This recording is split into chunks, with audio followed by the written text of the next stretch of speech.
distinction between these two and this one in that the shape of the handle is different. This is an oblong or oval handle. This is a round handle on these two. This one I can swing over my head. These two I do not. This is a chopping tool. It's got a sharp edge on it.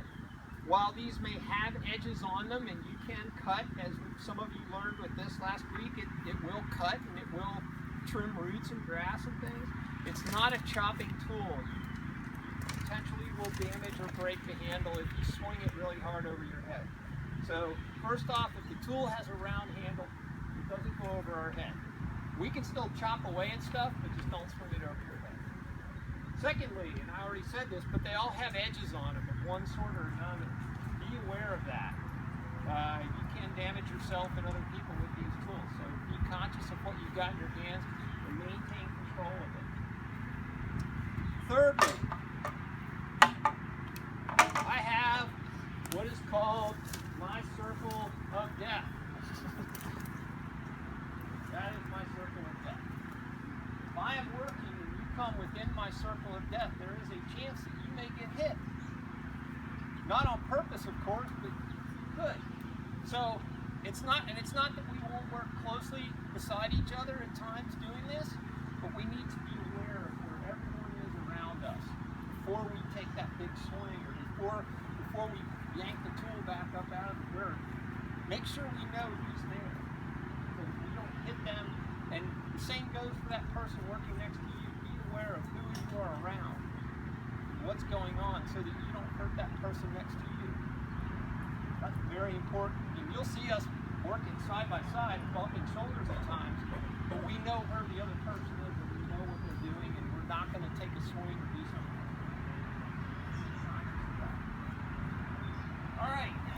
Nick already talked to you about what our project is here today.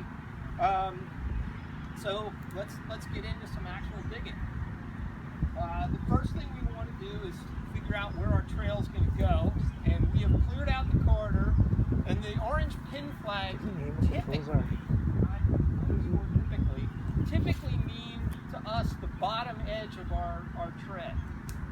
So the orange pin flags are typically where I'm going to have the bottom edge of my trail. It may or may not work out. There may be times where we have to, for one reason or another, there's a big root or a rock or a tree stump or something. But in general, that's the bottom edge of my trail. So I got to figure out, first of all, how wide I'm going to make it. And that's where this guy comes in really handy, because I can take him and lay him down like that. And that's roughly my trail width. Now, I may or may not be able to maintain that in all instances. I may get up in there and I may need to skinny it up a little bit just because of the terrain I'm working with. But that's a great starting point right there. So I'm going to lay him down, and that tells me that this is the top of my tread, right here. There's my, right there. So I'm going to move a couple of these guys out of the way.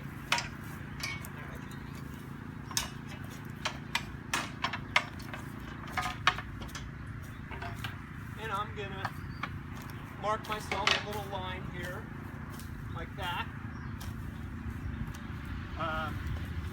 And this is my favorite excavator tool. It's got a sharp edge, it cuts roots, it cuts grass, it does all that stuff real nicely. The other two I'm going to use, as you'll see, for moving dirt around, pulling dirt somewhere, or compacting, or maybe dragging some dirt back in and filling a hole. But this is going to be the tool, the primary tool that I use to excavate. Scott, can you tell them the names of the tools? Yep. This is a rogue hoe. This is called a rogue hoe. Sorry about that. This is a rogue hoe. This is called a McLeod. Somebody asked me how it got its name. I guess some guy named McLeod invented it. And this is a fire rake, which is a long-time forestry staple. If you ever see videos of people fighting forest fires, you'll see lots of these. All right. So I'm going to start at the top of my tread. And I'm going to... How deep do you try, or do you just want to start this up? Well, that's what I'll show you.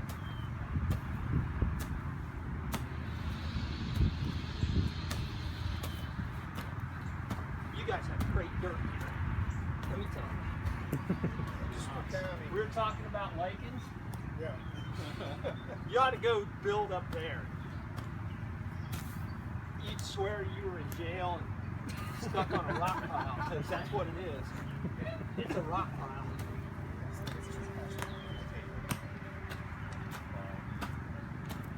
Now I'm already starting to get down. You can see the change in the soil. You can hear that hit rock.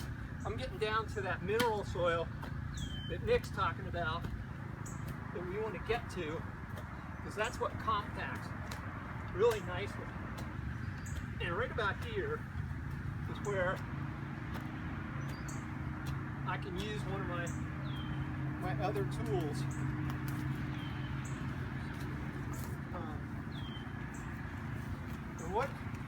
The way this works, if you get a crew of people and you have some people digging, some people using the clouds or fire rigs to get the loose dirt out of the way, you can literally march right down the trail if you get that train going. Would you recommend like groups of 3 for that reason? You can have 2 or 3 people with road hose, a couple people with these, a couple people with McLeods coming after them. Because the McLeod has a function that I'll show you in a sec. And eventually you will pull those out and save them, throw them to the top side of the trail. You want to take the dirt that we remove, we need to broadcast down the hill like this. The last thing you want to do is curve, because it'll hold the water. So, you go back. Probably need to go a little further.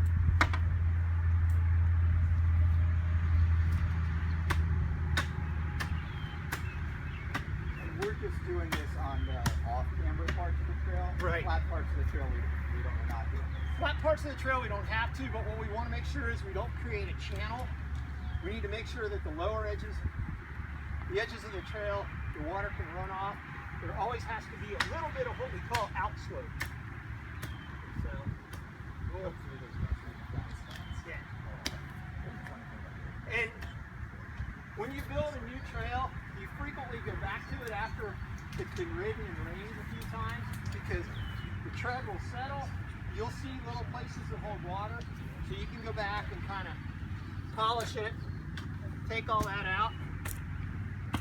So here's where a road hoe comes in handy, because you can get rid of, and there's going to be a lot of roots going through here with all these trees. I just want to point out, he is obviously very experienced with that tool and therefore is able to work quickly. I don't recommend any of you who are working with tools try to work at that pace. You need to learn the tool in order to do that.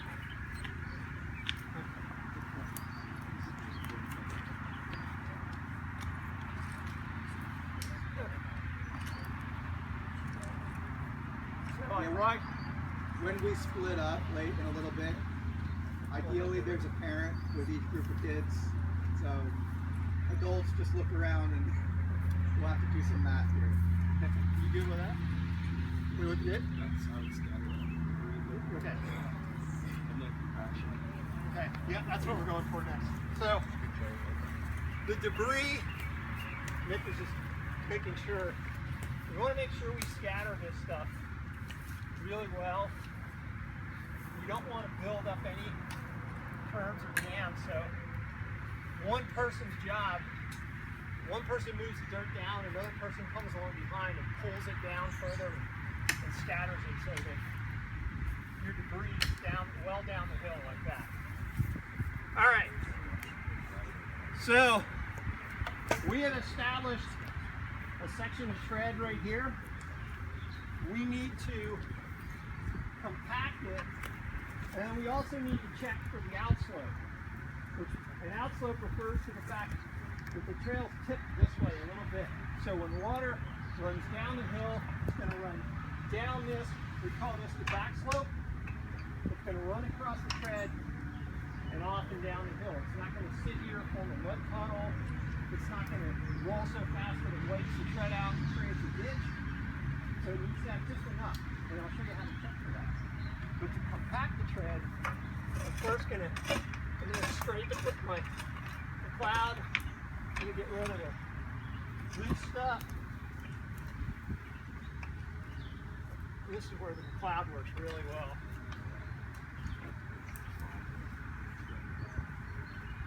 And then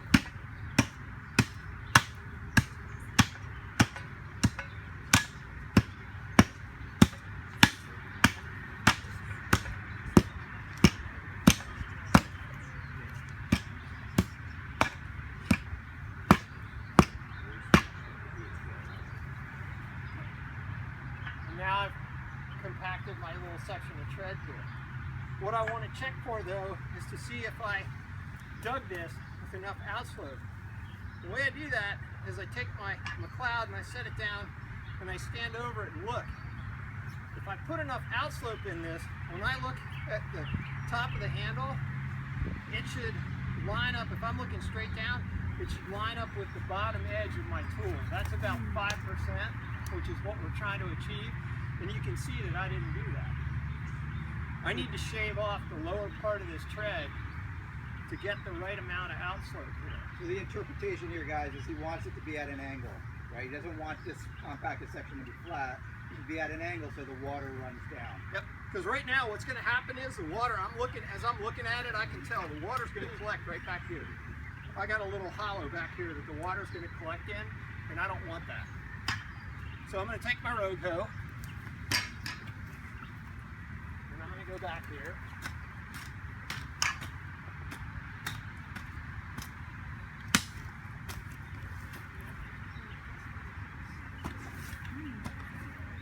This is also where sharp tools work well.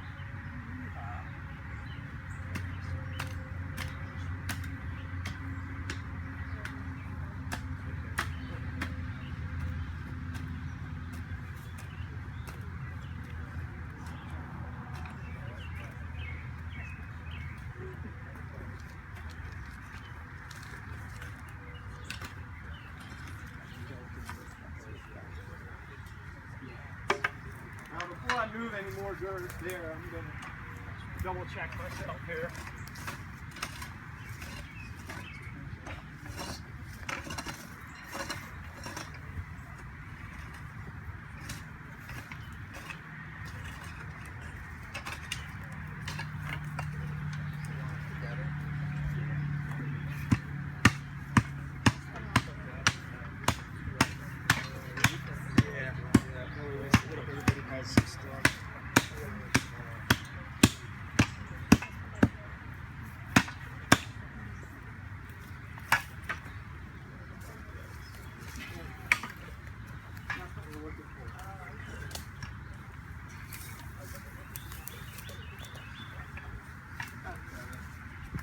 Now I have just the right amount. If it's too steep and you go riding across it, it's wet, you tend to slide down the hill. That's not good. If it's not enough, like you said, the water just stays here. And we don't want that either. So that's about right. You guys are welcome to take a look and see what that looks like. But that's what we're going to do. So you guys are welcome to, we'll check it as we go, but if anybody wants to walk up and see what that looks like, have at it.